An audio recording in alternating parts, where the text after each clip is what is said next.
अस्सलामुअलैकुम स्टूडेंट्स। इस वीडियो में मैं आपको पढ़ाऊंगा कि टोकन्स इन सी प्रोग्रामिंग मतलब टोकन्स क्या होते हैं।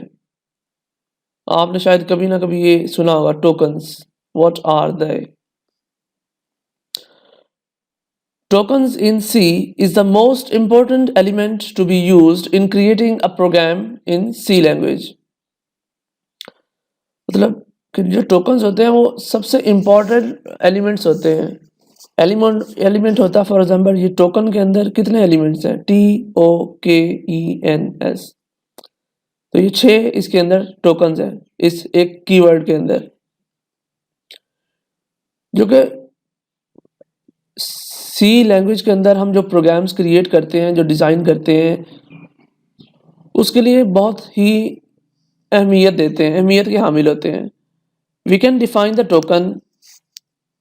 हम टोकन्स को इस तरह से डिफाइन कर सकते हैं as the smallest individual element in C. मतलब ये एक अपने तौर पे एक ही एलिमेंट होगा, ठीक है।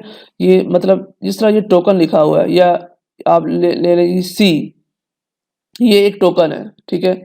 इज ये एक आई जो है ये एक टोकन है। फॉर एग्जाम्पल, मतलब मिसाल के तौर पर we can not create a sentence. हम एक सेंटेंस बगैर टोकन्स के क्रिएट ही नहीं कर सकते यूजिंग वर्ड्स, मतलब वर्ड्स को यूज़ किए बगैर, उसको इस्तेमाल किए बगैर। सिमिलरली इसी तरह we can not create a program in C without using tokens. मतलब हम जिस तरह हम सेंटेंसेस के अंदर या जो जुमले होते हैं, फॉर एग्जांपल सेंटेंसेस के अंदर हम वर्ड्स यूज़ करते हैं, वर्ड्स ज़्यादा सारे वर्ड्स मिलके प्रोग्राम बनाते हैं, सॉरी एक सेंटेंस बनाते हैं। उसी तरह बहुत सारे टोकन्स मिलकर एक सी प्रोग्राम बनाते हैं। देयरफॉर इसीलिए we can say that tokens in C is the building block of the basic component. हाँ, इसलिए हम ये कहते हैं कि जो टोकन्स होते हैं सी प्रोग्रामिंग लैंग्वेज के अंदर, it is a building block. मतलब ये ब्लॉक्स होते हैं, मतलब एक चीज़ को हम बिल्ड करना चाह रहे हैं। फॉर एग्जाम्पल जब आप घर को तमीर करते हैं या बिल्ड करते हैं, तो आप क्या करते हैं? ईंटें रखेंगे, मतलब इतने सारे छोटे छोटे ब्लॉक्स जो होते हैं वो मिलके एक बहुत बड़ी चीज़ बना देते हैं।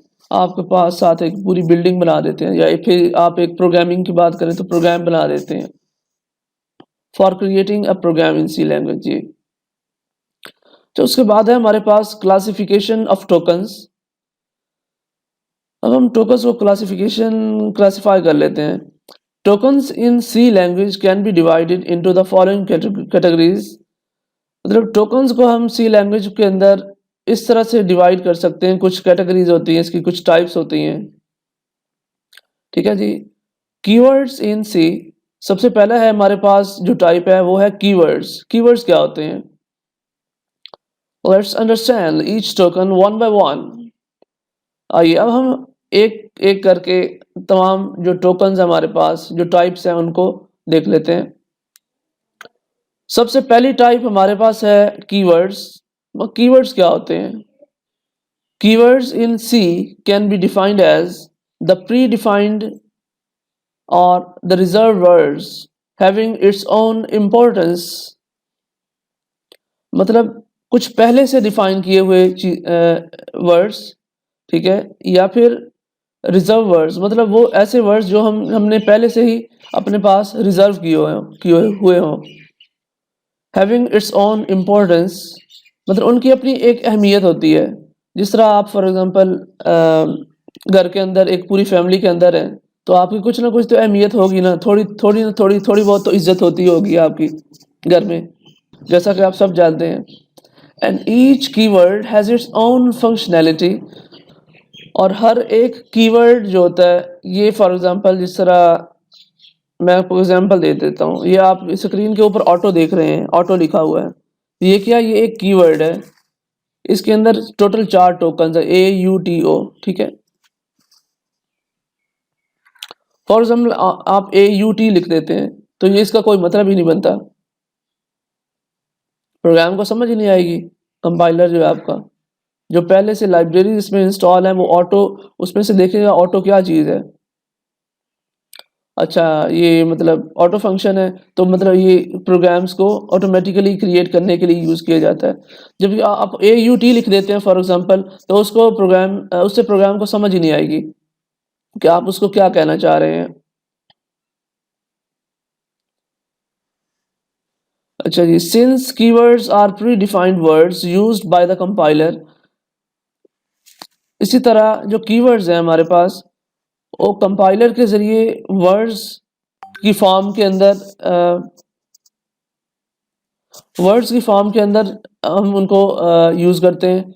So they can not be used as the variable names और variable नेम्स, मतलब उनको आप वेरिएबल के as a variable names use नहीं कर सकते। मतलब जिस तरह फॉर एग्जांपल मैं आपको एक प्रोग्राम दिखाना चाहूँगा, बाद में दिखाता हूँ, ठीक है? तो उसके अंदर आप उनको एज अ वेरिएबल नहीं ले सकते। जिस तरह हम फॉर एग्जांपल कहते हैं ना a = 10 और result is equal to a.b या a क्रॉस b या a+b। अब ये जो रिजल्ट है, उसको हम ऑटो उस जगह पे ब्रेक, एल्स या फिर इंट या ऑटो कुछ भी हम नहीं ले सकते। If the keywords are used as the variable names, अगर हम कीवर्ड्स को वेरिएबल के तौर पे यूज़ करते हैं, वेरिएबल नेम्स की तौर पे यूज़ करते हैं, इट मीन्स इसका मतलब होगा that we are assigning a different meaning to the keyword. हाँ जी, कि हम अपने जो कीवर्ड्स जो है हमारे, उनको हम डिफरेंट मतलब मुख्तलिफ एक चीज़ जो है नेम असाइन कर रहे हैं, मुख्तलिफ जो वैल्यू होती है वो असाइन कर रहे हैं। विच इज़ नॉट अलाउड, हाँ, जो कि अलाउ ही नहीं है, इजाज़त नहीं देते हम इसकी कि आप कीवर्ड्स को इसकी जगह पे यूज़ करें, जो variable names. C language supports 32 keywords given below. C language के अंदर हमारे पास ये 32 कीवर्ड्स दिए हुए हैं, सिर्फ यही होते हैं, यही सपोर्ट करती है सी लैंग्वेज। इसके अलावा और किसी भी तरह के जितने भी कीवर्ड्स हैं वो सी लैंग्वेज सपोर्ट नहीं करती। ये चीज़ हमेशा याद रखिएगा। It supports C language supports 32 keywords only. ये चीज़ जो है आपको MCQs में पूछी जाती है। उसके अंदर क्या होता है, हमारे पास ऑटो, डबल, इंट, स्ट्रक्चर के लिए हम यूज़ करते हैं, ब्रेक, जो ब्रेक स्टेटमेंट हम यूज़ करते हैं किसी प्रोग्राम वगैरह को स्टॉप करने के लिए। हमने जब स्टेटमेंट्स वाला चैप्टर पढ़ा था, चैप्टर नंबर 3 के 4 है, तो उसके अंदर हमने ये पढ़ा था, जो स्टेटमेंट्स हमने कुछ पढ़ी थी chapter number 3। Else, if else statement जो हमने पढ़ी थी, character CHAR, case 1, case 2, 3, 4 up to N, union, typedef, switch statement भी पढ़ी हुई है हमने। रिटर्न, रिटर्न भी इज अ कीवर्ड। कांस्टेंट के लिए CONST, फ्लोटिंग पॉइंट्स के लिए, वैल्यूज के लिए शॉर्ट के अंदर हम ये आगे देखते हैं। शॉर्ट और लॉन्ग के अपने अपने जो रेंज होती है, मतलब आपके प्रोग्राम के अंदर, तो वो आप देते हैं। उसके बाद कंटिन्यू स्टेटमेंट, किसी भी प्रोग्राम को वहाँ से दोबारा कंटिन्यू करने के लिए। फॉर लूप पढ़ी थी हमने। Go to statement, if, do while, ये सारी इतनी सारी चीज़ें हमने पढ़ी हुई हैं। स्टैटिक, वाइल, या दिस वन हियर। अच्छा, उसके बाद मैं एक प्रोग्राम करवाना चाहता हूँ आपको। इसकी जो बाकी टाइप्स हैं वो हम नेक्स्ट लेक्चर के अंदर पढ़ाऊँगा आपको। इससे पहले कि हमारा वक्त ज़ाया किए बगैर मैं आपको एक और प्रोग्राम करवाना चाहता हूँ। C program to find LCM। LCM क्या होता है? आप तो माशाल्लाह जानते हैं, जीनियस बच्चे हैं हमारे। तो LCM असल में होता है कि फॉर एग्जांपल 2, हमारे पास फॉर एग्जांपल 3 वैल्यूज दी हुई हैं, 2, 4 एंड, चलो 2 ही हमारे पास वैल्यूज फॉर एग्जांपल दी हुई हैं। हम इसका LCM फाइंड करना चाहते हैं, 2 एंड 4। इसका LCM क्या आएगा? 4 आएगा। जी, मैंने आपको बताया कि 2 नंबर्स का जो कॉमन होता है, फॉर एग्जांपल 2 और जो 4 है हमारे पास 2 एंड 4 या फिर 8 ले लें, तो इन दोनों का जो क्या होगा एलसीएम। फॉर एग्जांपल मैं इधर से सॉरी पेंट ओपन कर लेता हूँ, उसमें मैं आपको बताता हूँ कि हम जो ये किस तरह लेते हैं, मतलब हम एलसीएम किस तरह लेते हैं किसी भी दो नंबर्स वगैरह का। वो स्टूडेंट्स जिनको सब कुछ आता है वो तो ठीक है, साइड पे रहें, और जिन्हें नहीं आता वो समझ लें ज़रा। फॉर एग्जांपल हमारे पास दो नंबर्स हैं 2 एंड 4। अच्छा, सबसे पहले तो आप इनको देखेंगे कि ये 2 और 4 है ना, तो 1 को देखें, 1 से मतलब कुछ भी नहीं होता। 2 हाँ 2 से होता है, 2 से आप ये मल्टीप्लाई होता है। 2 2 1 2 कॉमा 2 2 4, ठीक है। अब यहाँ पे दोबारा ले लें, 2 1 पे देखें नहीं होता, अच्छा 2 ले लें जी। 2 1 एज इट इज़ आएगा, और क्योंकि एंड पे आपने जो वैल्यू होती है हमेशा वो 1 लानी होती है। अच्छा 2 1 1, अच्छा अब ये जो हमारे पास है, तो इन इन दोनों को आपने मल्टीप्लाई कर लेना है, ठीक है। 2 इंटू 2 इज इक्वल टू 4, ठीक है। अब जो हमारा जो एलसीएम आया है वो क्या आया है, इज इक्वल टू 4 आया है। 2 और 8 का जो एलसीएम था वो हमारे पास 4 आया, मतलब 2 भी उस पे जाता है 4 पे, तो वो 2 का भी मल्टीपल है और 8 का भी मल्टीपल है, सो बोथ आर सेम। इस तरह एलसीएम फाइंड करते हैं। Write a C program to find LCM of two numbers using recursion. हमने सी प्रोग्राम सी लैंग्वेज को यूज करके टू नंबर्स का एलसीएम फाइंड करना using recursion. Logic to find LCM of two numbers using recursion. अच्छा, अब यहाँ पे एक एग्जांपल हमारे पास दी हुई है, ठीक है। इनपुट इनपुट हमारे पास जो दी हुई है वो है इनपुट फर्स्ट नंबर, जो पहला नंबर होगा सॉरी, तो वो इज इक्वल टू 12 दिया हुआ है, ठीक है। और जो सेकंड नंबर है वो इक्वल टू 30 के इक्वल है। फॉर एग्जांपल मैं आपको एक यही एग्जांपल ले लेता हूँ इसकी, ठीक है। 12 एंड 30 ले लेते हैं फॉर एग्जांपल। इसको मैं रिमूव कर देता हूँ यहाँ से। 12 एंड 30। अच्छा, सबसे पहले तो आप 2 पे देखें, 2 पे दोनों जाते हैं, तो 2 ले लें यहाँ पे। 2 into 6 equal to 12 and 30 to 15, ठीक है। अच्छा, उसके बाद आप 2 पे दोबारा देख लें, 2 पे इन दोनों में से कोई भी जाता है, 2 बिल्कुल जाता है। 2 into 3 equal to 6, 15 as it is लिख लें वैसे ही जिस तरह के ये था।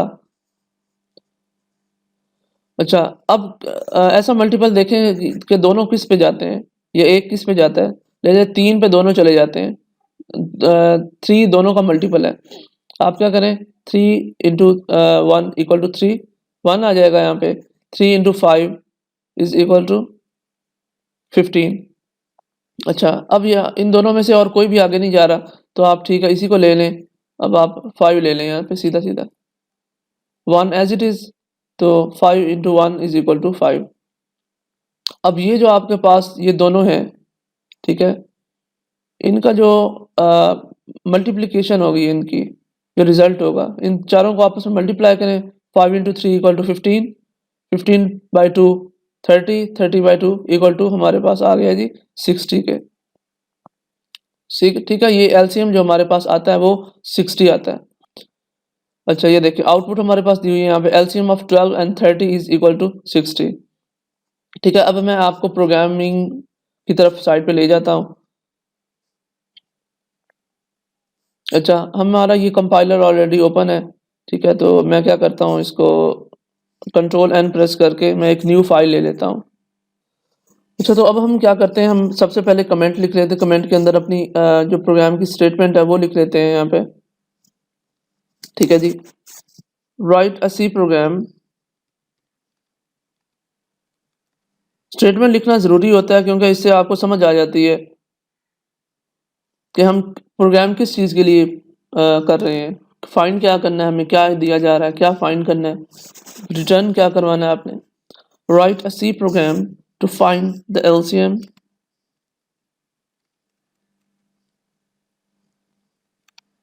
To find the LCM. LCM असल में क्या होता है, इसका एब्रीविएशन होता है least common multiple.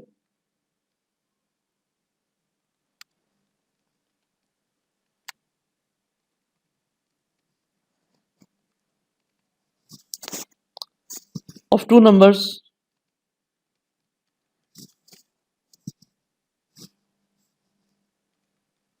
using recursion। अच्छा, जो अब हम सबसे पहले क्या करते हैं प्रोग्राम के अंदर, हम हेडर फाइल का यूज़ करते हैं। हमारी जो स्टैंडर्ड हेडर फाइल है वो कौन सी है जी, hash include standard input output dot H std io dot H.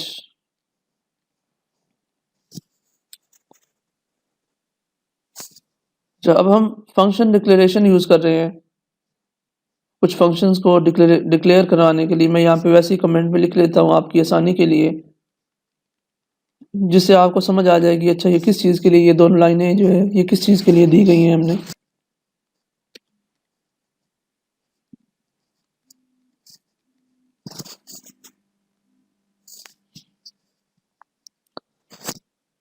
अब हमारा जो इंट फंक्शन है, मतलब जो हमने एलसीएम किन दो चीज़ों का लेना है, वो उसको हम कह रहे हैं कि हम अपना फंक्शन डिक्लेयर करवा रहे हैं।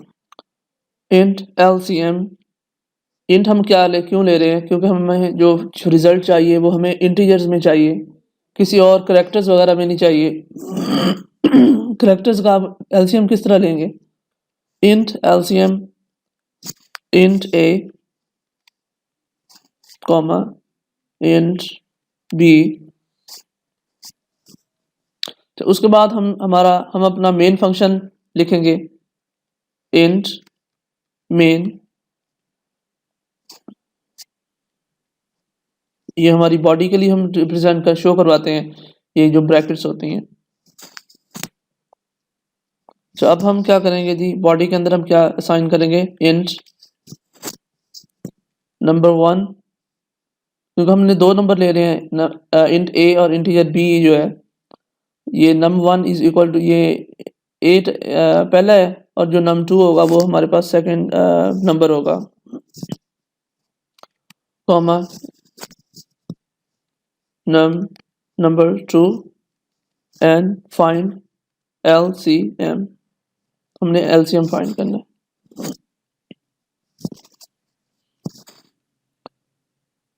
हाँ, अब हम क्या कहते हैं कि जी इनपुट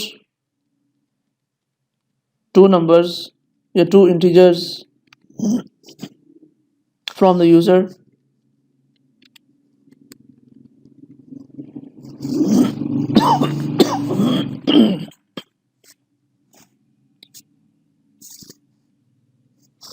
हम क्या करते हैं जी, प्रिंट एफ के लिए से हम कुछ ना कुछ शो करवाते हैं। प्रिंट एफ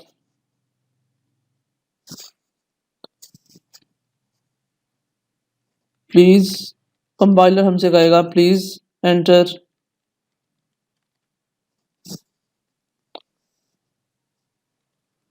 टू इंटीजर्स या two numbers to find the LCM, to find the LCM least common multiple।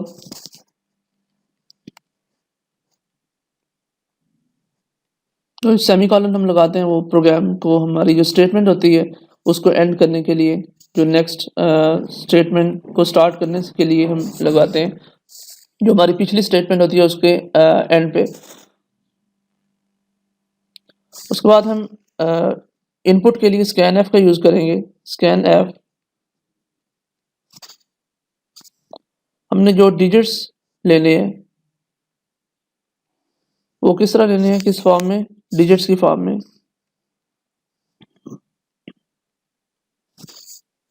उसके बाद हम इसको असाइन कर, हमने जो चीज़ लेनी चाहिए हमें, एंड नंबर 1 पहला नंबर चाहिए, नंबर 1 कॉमा num2, हमें 2 नंबर्स चाहिए।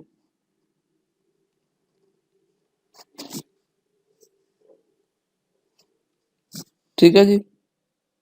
उसके बाद हाँ, हमेशा ये याद रखें कि जो आप एलसीएम लेते वक्त आपने जो 2 नंबर्स लेने हैं, जो फर्स्ट पैरामीटर है वो आपके पास एलसीएम का फंक्शन जो फाइंड करने का है, वो हमेशा जो सेकंड नंबर है उससे कम होना चाहिए। ठीक है, मतलब सेकंड दूसरा बड़ा होना चाहिए और पहला छोटा होना चाहिए। एक बात हमेशा याद रखिएगा एलसीएम लेते वक्त। ensures that the first element or the first parameter of LCM, least common multiple function,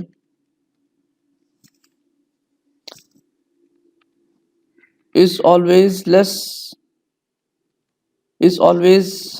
than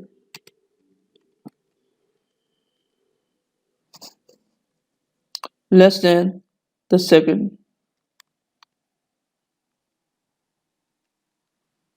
ठीक है, तो उसके बाद हम अपनी स्टेटमेंट लगाएंगे। हमारी जो इफ एल्स स्टेटमेंट थी उसका हम यहाँ पे यूज़ करेंगे, इस्तेमाल करेंगे। तो वो मैं आपको बताता हूँ हम किस तरह करने वाले हैं। जी, हम जो अपनी इफ एल्स स्टेटमेंट यूज़ करने वाले हैं वो हम किस तरह से करेंगे। इफ अगर number 1 is less than number 1 is greater than number 2, हम ये कंडीशंस अप्लाई कर रहे हैं इफ स्टेटमेंट के अंदर, इफ एल्स स्टेटमेंट के अंदर कंडीशंस को अप्लाई कर रहे हैं। अगर number 1 is greater than number 2 then print, मतलब तब इसको प्रिंट करना चाहिए हमें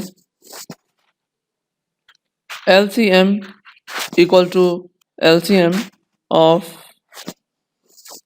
मतलब हमारा जो रिजल्ट है उसके अंदर हमने क्या चाहिए, हमें number 2 and number 1, otherwise LCM, मतलब हमारे पास जो रिजल्ट है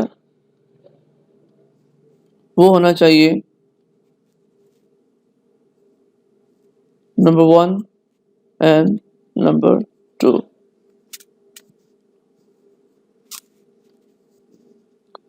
उसके बाद हमारे पास जो रिजल्ट शो होना चाहिए print F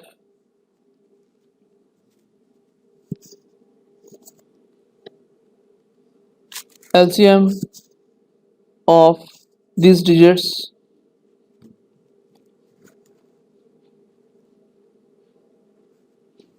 digit 1 and digit 2, जो हमारे पास हम जो नंबर्स वगैरह ले रहे हैं, क्योंकि हम 2 नंबर्स ले रहे हैं int number 1 A and B,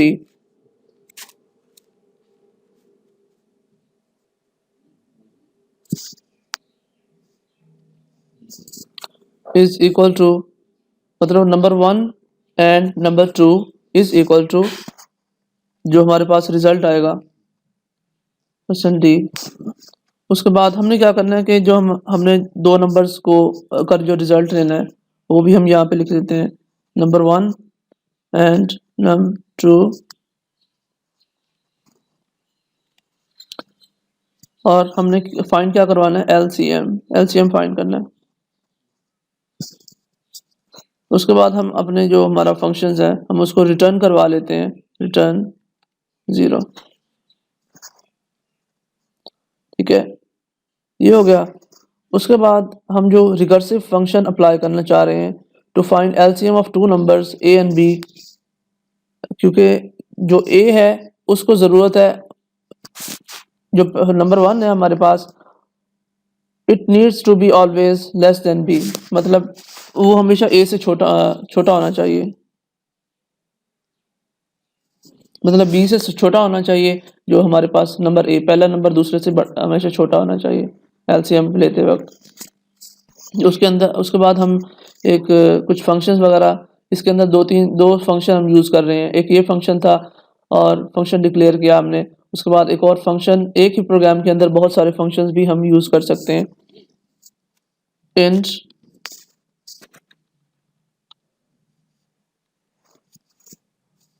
LCM of int A and int B।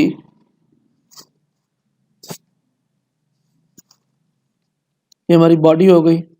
जो सेकंड बॉडी हमारी, इस एक ही प्रोग्राम के अंदर दो बॉडीज भी हो सकती हैं, मतलब दो फंक्शन, जितने फंक्शंस होते हैं उतनी ही बॉडीज होंगी। Static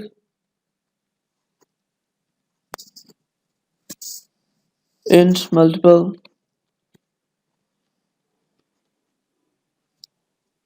equal 0।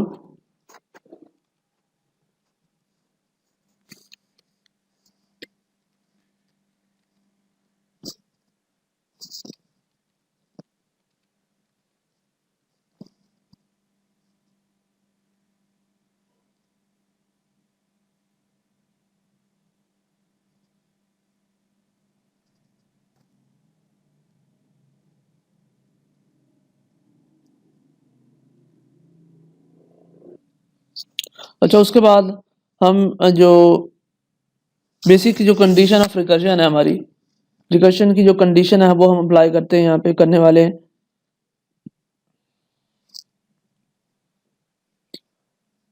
If found a common multiple, then return the multiple.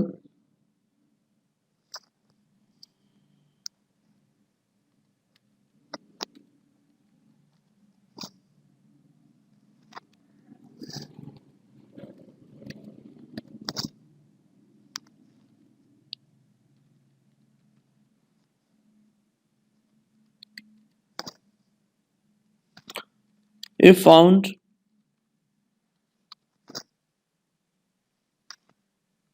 a common multiple,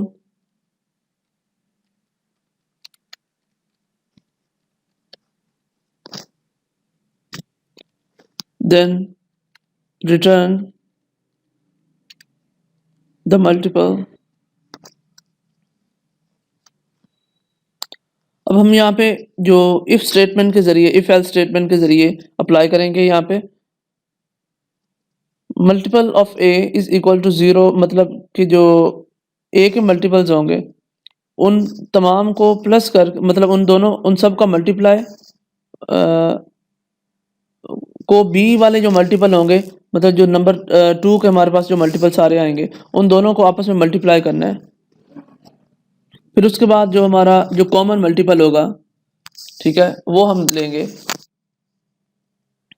common जो मल्टीपल होंगे हमारे उनको हम आपस में मल्टीप्लाई कर लेंगे दोबारा। तो अब हम यहाँ पे इफ़ एल्स स्टेटमेंट का दोबारा यूज़ कर रहे हैं, ज़रा ध्यान से कीजिएगा। इफ़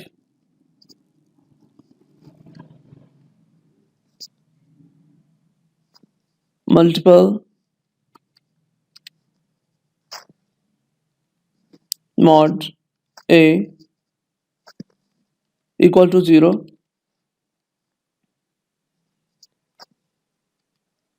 हम ये जो डबल एंड है, 2 दफ़ा मैंने एंड ऑपरेशन लिखा है, ये असल में एंड ऑपरेटर होता है। जब हमने ऑपरेटर्स पढ़े थे लास्ट चैप्टर के अंदर, चैप्टर नंबर 3 के अंदर, तो मैंने आपको बताया था कि ये किस लिए यूज़ होता है। दो स्टेटमेंट्स को इकट्ठा करने के लिए। And multiple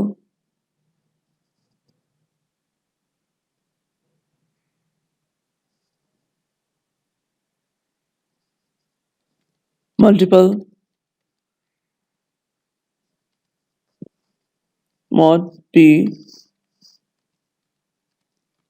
equal to 0।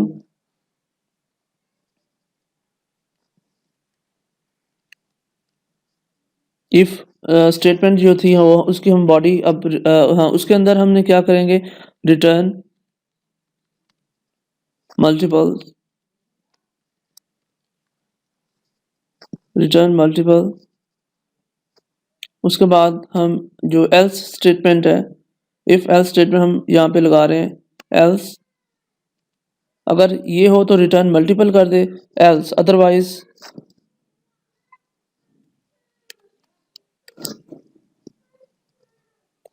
Return LCM of A and B.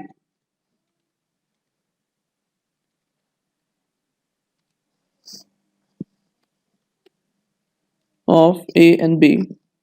A, B. ठीक है जी। उसके बाद हम इस प्रोग्राम को, हमारा ये प्रोग्राम एंड हो चुका है। ठीक है, अब हम इसको सेव कर लेते हैं, F9 प्रेस करके कंपाइल कर लें। यहाँ पे आप कोई ना कोई इसको वैल्यू असाइन मतलब नाम दे दें। Find LCM of two numbers. ठीक है, मैं ये फाइल का नाम सेव कर लेता हूँ, जस्ट एंटर करें, सेव हो जाएगा जी। यहाँ पे कोई प्रॉब्लम वगैरह दे रहा है, एक मिनट। इंट LCM,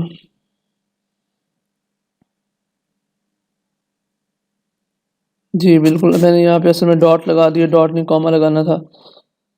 ठीक है जी बिल्कुल। अब मैंने इसको जैसे ही कंपाइल किया है तो ये देखें नीचे स्क्रीन के ऊपर कंपाइलिंग सिंगल फाइल। जी बिल्कुल, एरर हमारे पास 0 है, वार्निंग भी नहीं है, कोई मसला नहीं है। कंपाइलेशन टाइम इतना ले रहा है 0.34 सेकेंड्स। अच्छा, अब मैं क्या करता हूँ, अब मैं इसको रन पे क्लिक करता हूँ। Please enter two numbers. हाँ, मतलब ये जो हमारा प्रोग्राम है ये हमको कह रहा है कि जी प्लीज़ आप 2 नंबर फाइंड करें LCM, मतलब 2 नंबर पुट करें LCM फाइंड करने के लिए। मैं फॉर एग्जांपल एक दे देता हूँ 4 और दूसरा ले देता हूँ जी 7। अब इन दोनों का LCM वाला क्या होगा? मेरे ख्याल में 28 होना चाहिए। जी बिल्कुल, ये LCM of 4 and 7 is equal to 28। ठीक है, ये इसने उन दोनों का 4, मतलब पहले इसको 2 पे मल्टीप्लाई किया होगा, 2 का मल्टीपल देखा होगा, 2 का 4 तो हो गया होगा, 7 एज इट इज आया होगा। ठीक है, तो उसके बाद